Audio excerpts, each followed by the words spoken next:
Hey, welcome back to Gigi's Garden. Gigi's just taking 1 minute to breathe. I'm out here just looking at my Jamaican sorrel. It's just, I can't even really use the leaves. Most of them are all tore up, and I'm forcing it to stand. Forcing it. But I did have a few flowers that fell off. I got some calyxes here, but I'm going to let those ones go because I want to see if I can collect seeds this year off of this, because I'm getting down to the last couple seeds and I don't want to grow any more seeds. I don't want to buy any more seeds. I want to grow my own seeds. So I'm going to see if these 4 that I have will give me seeds. So again, the calyxes are, there's a big one there. The flower came out of that one, and another one around here somewhere. But it's full of these little tiny, look, they're gonna flower. They are gonna flower. I think I need to water this, and I think if I watered it a little bit more right in through here, it would do better. So I think I'm gonna go ahead and put the hose on it and let it go. These Loofa, Loofa Alley, girl, turmeric and Loofa. Who would have known that the Loofa shading that turmeric had to grow like that? Now I do have some greens. I just killed a couple.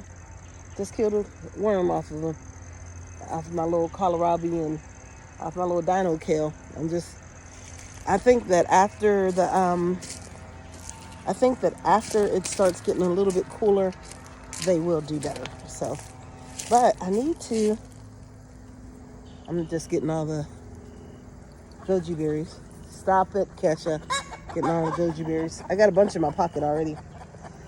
Every time I come out here, it's like a bunch more goji berries. So I'm excited about that.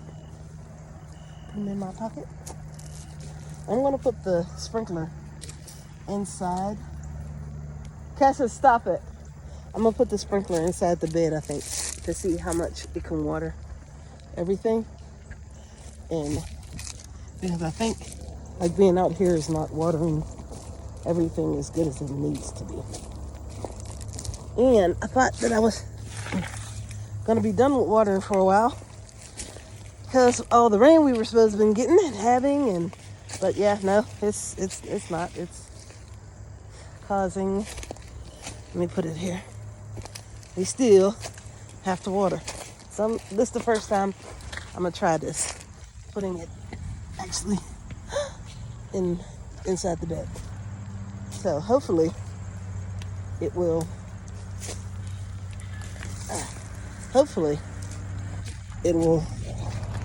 water everything. Let's see if we can get it in there. See, I have a lot of space in this bed because a lot of things have died off. I put the beneficial nematodes in there, so I need to water to make sure that they thrive. So I'll stop tearing up my darn trees. There you go. So I'm gonna water this and see if we can get things to grow a little better. So, I see that things look like they're starving, so I'm going to go ahead and water. I might water a couple times this week just to make sure that we get things together the way they need to be. Even my okra is doing really well, but I think if I watered a little more, it'll thrive a little more. I am going to go ahead and pull all these cherry tomatoes, and I'm going to actually pull my peppers. I'm gonna prune them and pull them, put them in the house, so that way the frost doesn't get them. Also, something's dead over here. I smell it. Also, I hope it's not my compost smelling like that. But also, I think these are just regular elephant ears. When I pulled up the big one, there was not any like rhizome, and I know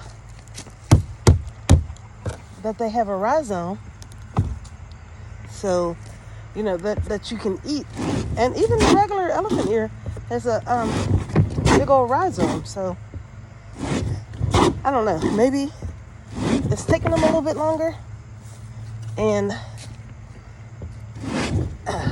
there's no way I'm gonna be able to spin this. It's so heavy. When is my compost gonna be ready? I thought this was a good idea. I don't think this is a good idea. Because first of all, I caught, it's good to keep the predators out, the critters out. Because I had critters trying to get in it. I had paw prints all over it. But, how am I going to get all that stuff out of here? That's what I don't know. So, I don't think these are the edible elephant ears.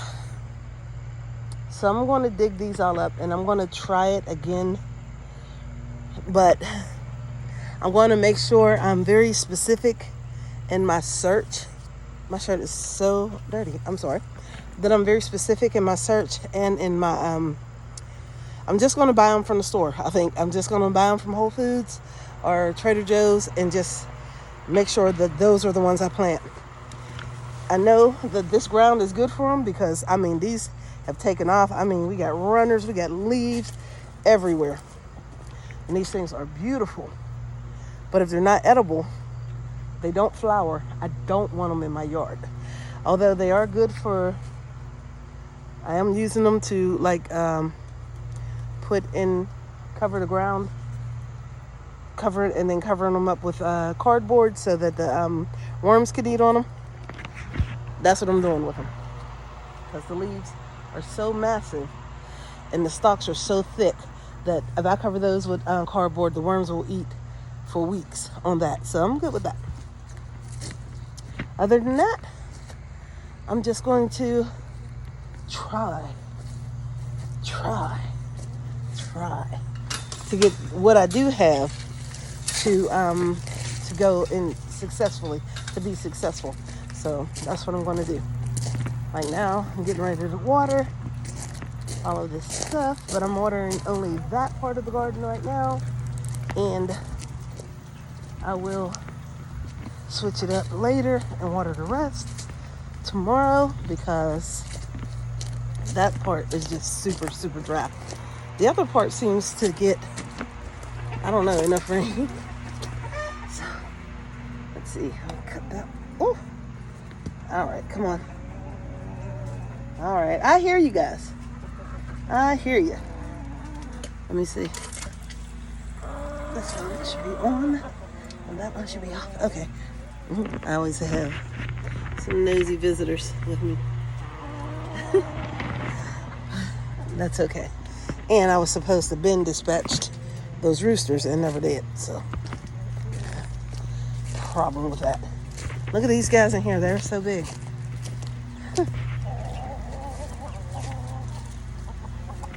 I was going to use those for meat birds, but my incubator is not working. So since my incubator is not working, I can't use them for meat birds right now. What I am going to do is, that is working. I think I'm going to buy me some meat birds and put them in there and just let those be some layer hens.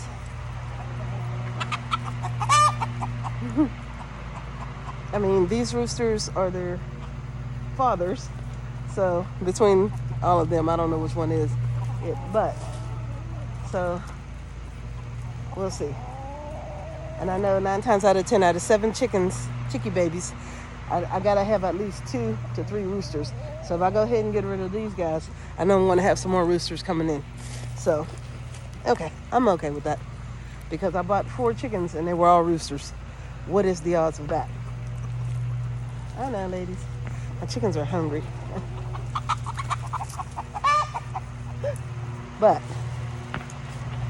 I'm trying to encourage them to eat the greenery in the garden and the grasses and things that are here. So I'm not feeding them as much. It's not cold outside. So I'm not like doubling up on their feed or anything like that.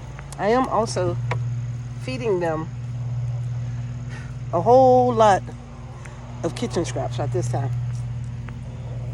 Cleaning out refrigerators and stuff like that. I'm actually getting ready to give them some homemade soup. I want them to eat these bugs, like all these stupid stink bugs that are around here. I want them to eat that. Those need to be eaten.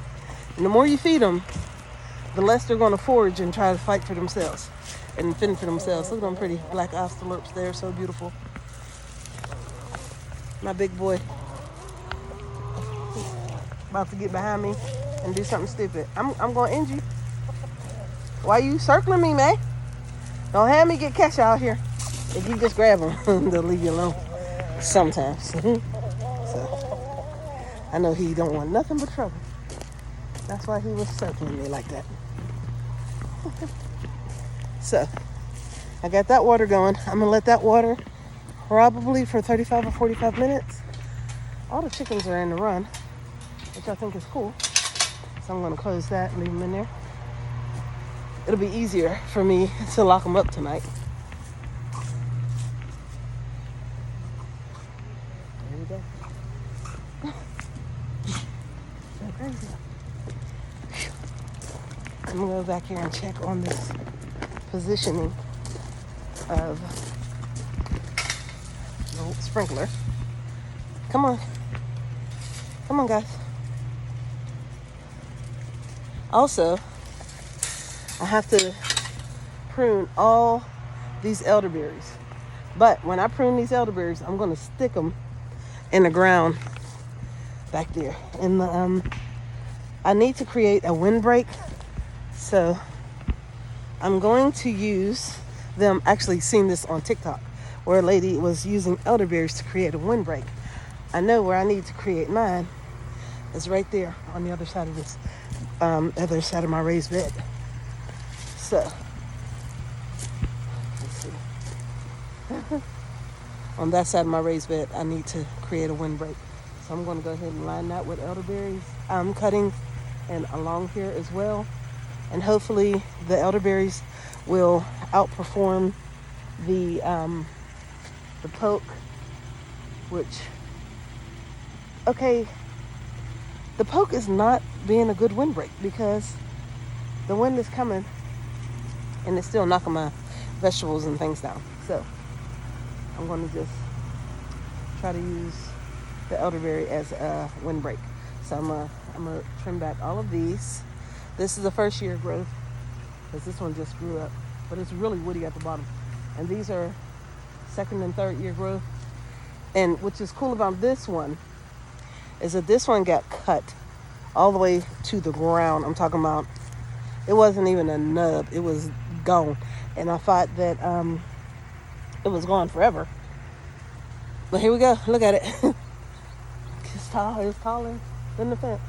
So this one and the one I have down, I have 4 or 5 different varieties, or not different varieties, but different, I guess different kinds. Varieties, kinds, same thing.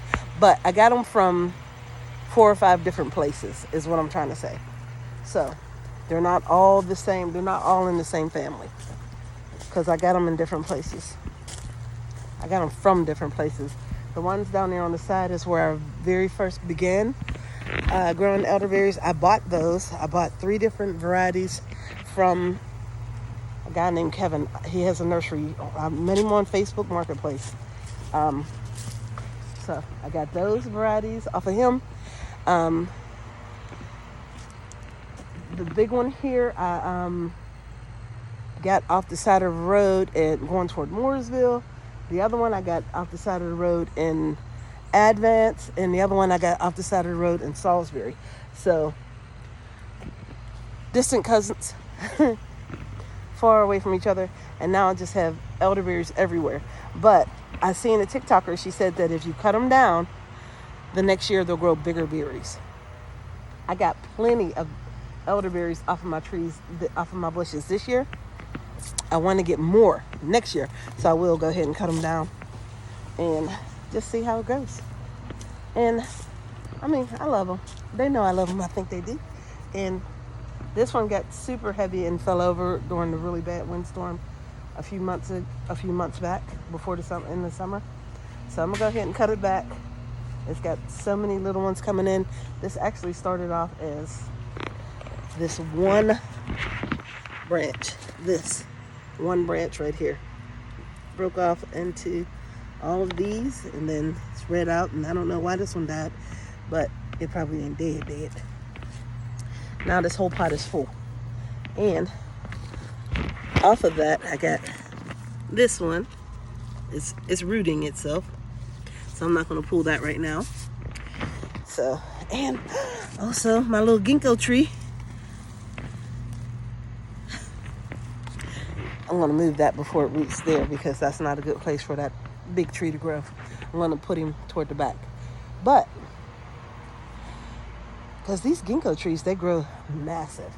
So I'm going to cut all these back. I'm going to gorilla plant them all in a line over there and in the back so I can have plenty of elderberries growing. Grow your own medicine. Grow your own food. So that's what I'm trying to do. That's why I didn't want to kill my roosters right away. But my incubator is broken, so I got to go buy me a new incubator. Well, I'm going to take this one back and trade it back in. I did buy the 3-year warranty, I think, on the incubator. So I got the box right there, taking it back as soon as I can. But I'm going to go ahead and go. Thank you for joining me in Gigi's Garden. And thank you, Jehovah, for this beautiful, beautiful day. Grow your stuff and eat it. And be kind, because you never know what somebody else is going through. And being kind is free. Bye. Thanks for joining me.